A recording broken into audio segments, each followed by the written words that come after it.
It was a very fantastic experience. Children enjoyed. Every school participated, and they had exhibited their own projects here.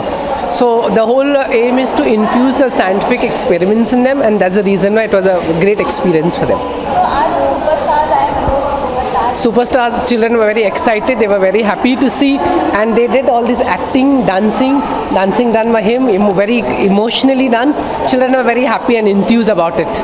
So how you people feeling like you came for school and even अपने बच्चों को देखा और आप खुद भी बच्चे और बच्चों से इतना सारा प्यार और इतना फैन फॉलोइंग आपके कैसा लगा मिलके आज सब फैंस से यहाँ पे? तो सबसे पहले ये कहना चाहूँगा कि मेरे को तो मेरे स्कूल के दिन याद आ गया. अभी कॉलेज में आ गया, मेरा फर्स्ट ईयर है कॉलेज में, तो मतलब अभी से मेरे को याद आ रही है स्कूल की बहुत ज़्यादा. और आज यहाँ पे देख के तो एकदम साइंस में कभी साइंस में इतना अच्छा रहा नहीं था, बट फिर भी आज देख के बहुत मज़ा आया मुझे और बहुत इन्जॉय किया हमने. और ऑफकोर्स इतने सारे लोग थे, बहुत प्यार मिला हमें, बहुत अच्छा लगा.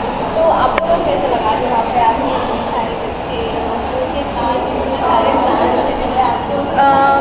दिल से एक होती है ना खुशी थी आज सब कुछ देख के, इतनी एनर्जी थी स्टेज पे. And even I am so excited if I can see a few projects क्योंकि यहाँ पे साइंस एग्जीबिशन चल रही है अभी. एंड आई रिमेंबर मेरे स्कूल में I used to make these, I still make, I am in 10th standard, so I still make these projects. And इतना creativity they put in those projects, and also about the dance performances, they have such an amazing group. And Bhavesh performed very bad. मतलब मैं हंस के अरिश्पा और मैं हंस के नीचे गिर गए थे. नहीं बहुत अच्छा किया, ऐसे बोलना पड़ता है. हमें बहुत मज़ा आया यहाँ पे आके, बहुत खुशी हुई इतने सारा प्यार लेते हुए. और यहाँ पे बहुत सारे बच्चे थे जिन्होंने बहुत अच्छा डांस किया, और वो डांस देख के हम लोग लाइक शॉक हो गए थे. वाह ये क्या कर रहे हैं, लाइक हम लोग को बोला जाए कि ये करने के लिए तो हम बोले अरे बाप रे क्या है ये, हम नहीं कर सकते. बट मुझे बहुत अच्छा लगा यहाँ पे आके इन सब के डांस परफॉर्मेंस देख के और सारे लोगों को देख के बहुत खुशी. तो लाइक आप लोग की कितना कौन सा फेवरेट सब्जेक्ट था और आप लोग साइंस में कितने अच्छे थे और कितने प्रोजेक्ट्स आपने बनाए और कितनी मेमोरीज आज आप लेके जा रहे हैं? साइंस में मैं एक्चुअली रट्टे मारूँ तो मैं साइंस मेरा फेवरेट सब्जेक्ट है. तो मैं बहुत अच्छे से रट्टा मार लेती हूँ. So always science was my favourite subject. And I used to hate maths, I still hate maths. मुझे पता नहीं कब पीछा छोड़ेगा. आई लव साइंस बट उतना नहीं, बिकॉज बहुत लंबे आंसर्स एंड ऑल होते हैं. सो मुझे पेंटिंग बहुत पसंद है और जब मैं बहुत बनाती हूँ. साइंस में मुझे प्रोजेक्ट देते हैं तो वो मैं ज़रूर बनाती हूँ, चाहे मैं कुछ पढ़ूँ या ना लिखूँ, बट मैं वो प्रोजेक्ट बहुत अच्छे से बनाती हूँ और मैं फर्स्ट आती हूँ. आपका फेवरेट सब्जेक्ट कौन था और साइंस में आप कितने अच्छे थे, कितने प्रोजेक्ट? मेरा फेवरेट सब्जेक्ट मैथ्स था जब तक उसमें अल्फ़ाबेट्स नहीं आए. और साइंस तो मैं अब सच बताऊं तो साइंस में तो मैं अच्छा था नहीं पहले से, बट फिर भी मैं एवरेज स्कोर कर लेता था अराउंड 60% साइंस में. उससे मैं खुश था, बाकी सब में अच्छा आ जाते थे. सो स्कूल में तो काफ़ी प्रोजेक्ट आपके one of the best project कौन सा था अभी भी आपको याद है कि हाँ मैंने ये बनाया था? मैंने बनाया था लावा का, माउंटेन में से जो लावा निकलता है वो प्रोजेक्ट बनाया था मैंने. और उसके अंदर मैंने सोडा डाली थी और वो सब डाला था. वो पहला एक ही प्रोजेक्ट था जिसमें मैं एकदम कॉन्सेंट्रेट करके हाँ भाई ये तो बना के छोड़ेंगे हम. तो एकदम माउंटेन बनाया था, फिर वो POP का माउंटेन बनाया था, फिर उसके अंदर सोडा वोडा डाल के लास्ट में कैसे सोडा आता है ऐसा लावा निकलता है.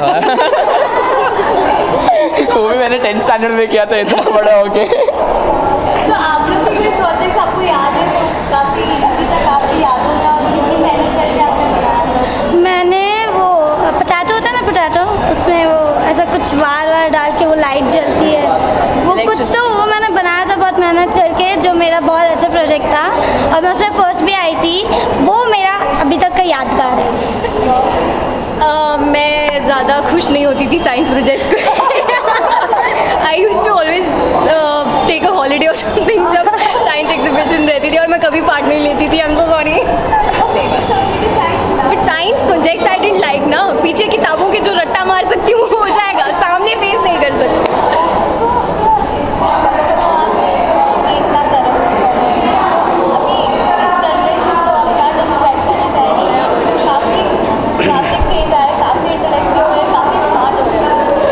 This generation children are more inquisitive. They want to learn more, they want to know more, and they want to experience, and they want to more than that, they want to experiment everything.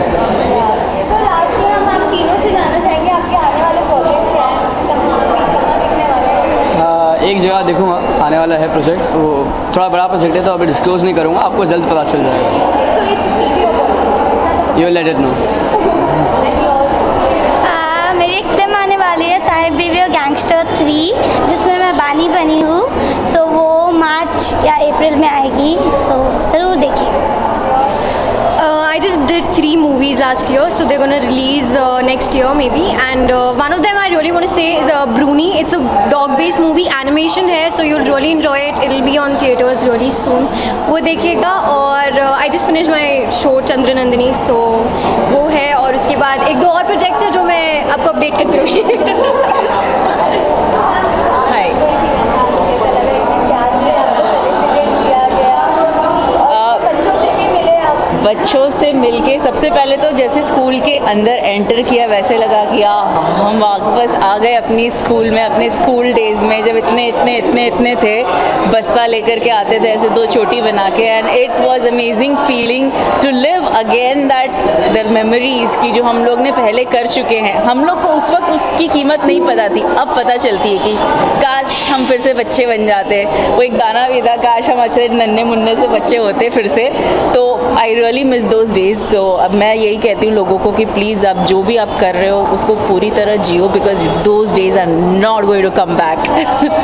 So आपका कितना favourite subject था science और कितना आप exhibitions में part लिए? Exhibitions में तो मैंने बहुत पार्ट लिए हैं। सब्जेक्ट एज अ सब्जेक्ट देखा जाए तो जियोमेट्री मुझे बहुत पसंद था, बिकॉज उसमें सिर्फ एंगल्स ही बनाने रहते थे और उसमें सिर्फ जो थोड़े बहुत सम्स रहते थे, दैट्स इट। और वैसे सब्जेक्ट मेरा इंग्लिश और हिंदी, दो जो मेजर लैंग्वेज थे वो थे।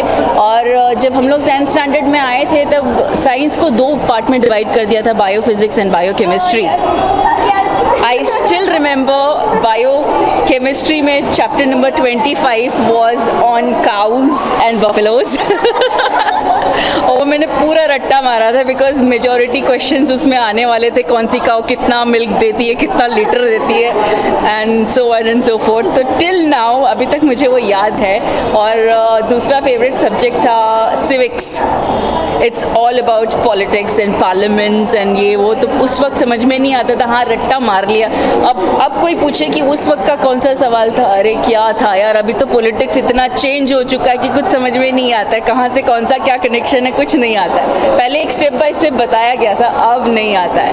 अब सब्जेक्ट कॉमेडी, चाटुकारिता भी एक कला है। जैसे कि मेरा नेक्स्ट जो प्रोजेक्ट है मेरा, दैट इज़ शादी विद जुगाड़, उसमें मेरा जो कैरेक्टर है, पूरे जो नारद मुनि थे ना, सेम वैसा कैरेक्टर है। मैं इसकी उधर, उधर की इधर, इधर की उधर लगाती हूँ और सबकी वाट लगाती हूँ और मैं मज़े लेती हूँ। तो आप सुपर किड्स से मिलके कैसा लगा?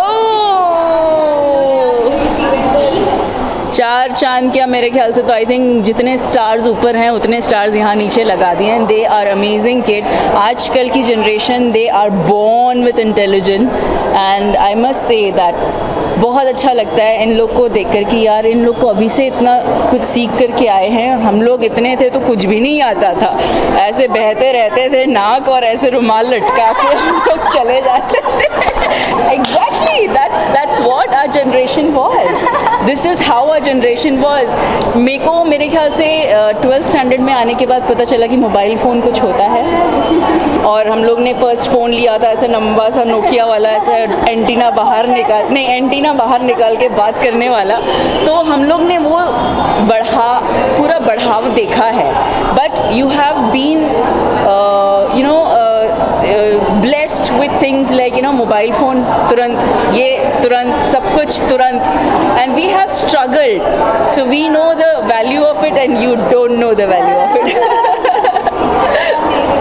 Thank you very much.